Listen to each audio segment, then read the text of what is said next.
Ассаламу алейкум туугандар. Мындай сатууга, энчи бап, үйгө бакканга кочкорлор жана соолуктар чыкты. Булардын жаштары ноул 2 тиш ноул турган. Бул алдындагы чоңу ушунун апасы. Мына. Ушунун апасы мына экөө эне бала. Бунун баласы дагы бар. Бул козулу кой. Мына козусу. Ак ала була. Ан калганы мына жерде 1, 2, мына козунун алдындагы турат кочкор 3. Ано чекеде турган кара ал токту козу. Бул дагы чоң өспүрүм деп койсок дагы болот. Чоң деп эле өспүрүм болот. Бул дагы мындай ушундай кородон алып келинген. Чоң кой болот. Булар мына 50-ге 50 арашан аралашма. Наркы боз кой. Туугандар, ушулар сатылат.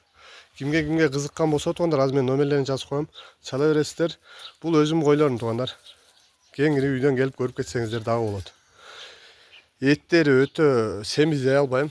Арык дагы дебейм. Орточо эт. Союшка да жарай берет. Энчиге деле жарай берет. Үйгө баксаңыздар деле боло берет. Жайлоого бере берсеңиздер деле боло берет.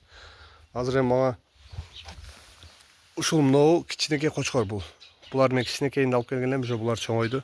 Ошо тонда азыр номерлерди калтырып коем, чала бересиздер. Адрес кайсыл жакта десеңиздер, Кара Суу району 30 Адыр айылында. Ассаламу алейкум.